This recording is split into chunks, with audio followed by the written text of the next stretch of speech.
그러면 지금서부터 제2차 비상대책위원회를 시작하도록 하겠습니다. 그럼 제가 먼저 선상과 관련해 가지고 몇 가지 말씀을 드리겠습니다. 지금은 전 세계적으로 사실상의 공황 상태가 진행되고 있습니다. 이 사태가 언제 끝날지는 지금 아무도 예측을 할 수가 없고, 일생에 한 번 겪을까 말까 한 전에 없는 대변혁기에 우리가 도덕하고 있습니다. 전에 없이 일어난 일이 일어났기 때문에 전에 없던 비상한 각오로다가 정책을 세우지 않으면 안 된다고 생각합니다. 이래야 국민의 안정, 사회 공동체를 방어할 수 있을 것입니다. 그러면 이 사태가 종료되면 우리나라가 국제적으로 신흥 강자가 될 수가 있습니다. 이를 위해서 지속적인 포용 성장을 위한 각종 제도를 확립하고 보건 체제를 재정립하며 4차 산업혁명을 위한 여건 조성, 아울러서 이로 인해서 파생되는 기본소득 문제를 근본적으로 검토할 시기가 아닌가 생각을 합니다. 큰 차원에서 국가 혁신, 경제 성장에 도움이 되는 정책 및 예산은 적극 협력을 할 것입니다. 지금 시간이 별로 없습니다. 코로나 사태로 앞으로 10년간 일어날 사회 변화가 몇 달 새에 일어나고 있습니다. 반대를 위한 반대는 더 이상 하지 않겠습니다. 국가의 발전을 위한 일, 국민의 안녕을 위한 일이라면 적극 여당과 협력하겠다는 말씀도 드립니다. 결국 국회가 할 수 있는 일은 법과 제도를 고치는 일입니다.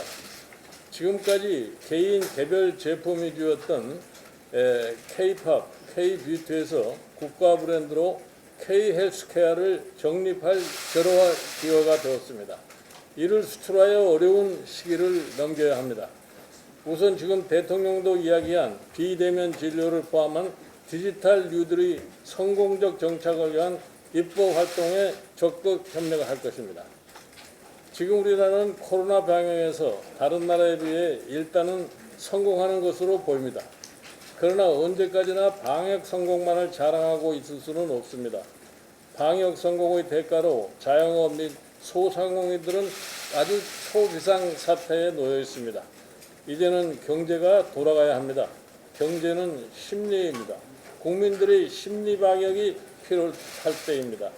국민들에게 너무 과도한 코로나 공포감을 조성해서 경제활동 자체가 위축되는 것을 경계해야 할 것입니다. 확진자 1명이 다녀갔다고 업장이 폐쇄되면서 자영업자를 결국 폐업으로 몰고 가는 것, 국민의 생존이 달린 문제를 잘 살펴봐야 할 것입니다. 쿠팡 물류센터에서 감염이 확산되었습니다. 원인은 아파도 안 쉬었다는 것이었습니다. 이러한 지적에 국민들은 쉬면 월급은 누가 주느냐, 우리가 공무원이냐라고 호소합니다. 이것을 쉽게 생각해서는 안 될 것입니다. 이들에게 지원 방안이 적극적으로 마련되어야 할 것입니다. 결국 일자리는 기업이 만드는 것입니다. 해외에 있는 제조시설을 국내로 리쇼링하는 기업에 대해서 파격적인 재정 지원을 해야 할 것입니다. 결국 플랫폼 노동자들이 더 많이 늘어날 것이므로 이들의 처우 개선 및 4대 보험 문제를 의제화하겠습니다. 지금 국가는 미사일이 지키는 것이 아니라 플랫폼이 지킵니다. 우리나라를 플랫폼 선도 국가를 만들어야 하겠습니다. 그래서 플랫폼이 데이터가 넘치게 해야 하겠습니다. 지금 시대는 데이터가 원유보다 비쌉니다. 데이터가 곧 돈이다. 국가 혁신의 속도는 데이터 활용에 비례한다고 합니다. 지금 분절화, 사일로화로 되어 있는 데이터를 모아 분석해서 데이터 기반 정책, 민간이 데이터에 자유롭게 접근해서 데이터 기반 비즈니스 모델을 구축할 수 있도록 정보조직법을 개정하여 데이터청을 만들 것을 제의합니다. 이 탈원전 문제도 어느 것이 국가를 위한 일인지 제조기업들이 유턴하고 4차 산업혁명 진행 과정에서 데이터 센터들이 속속 건립되어 많은 에너지를 사용할 경우 과연 원전 없이도 전력이 충분한지를 자세히 따져봐야 되겠습니다. 우리 원내대표.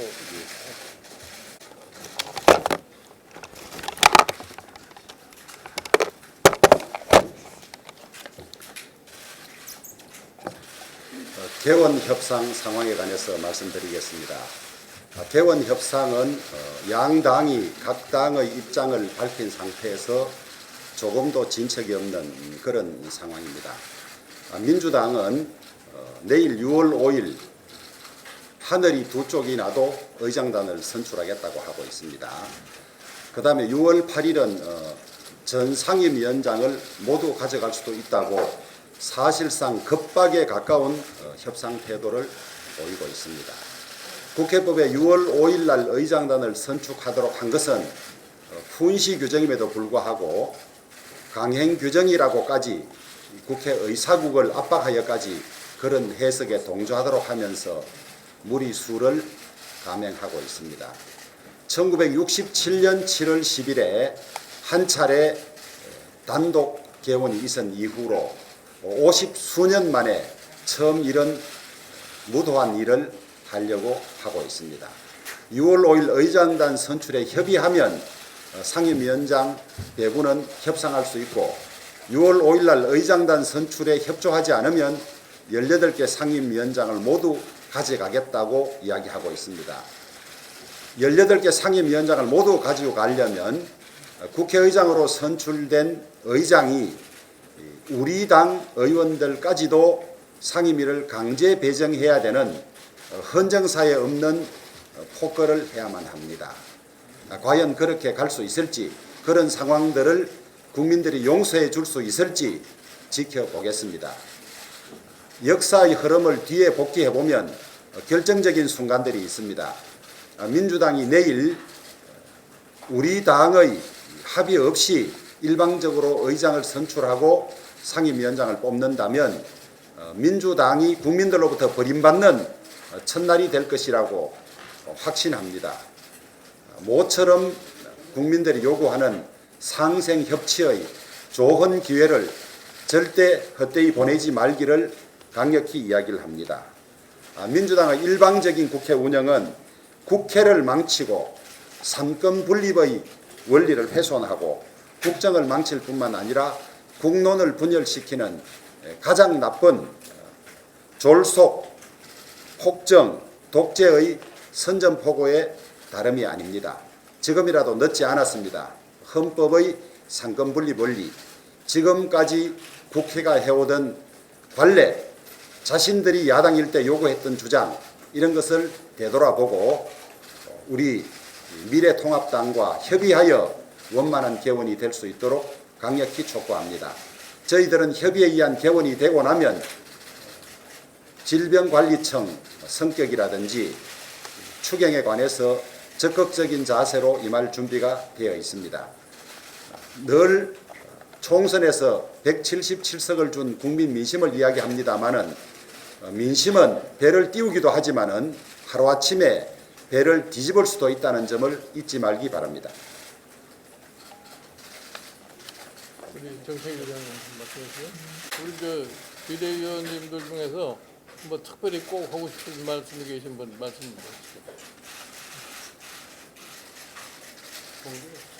네, 뭐 다른 말씀이 없으면은 그럼 우리가 이제 비공개 회의로 들어가죠. 공개로 전환하겠습니다.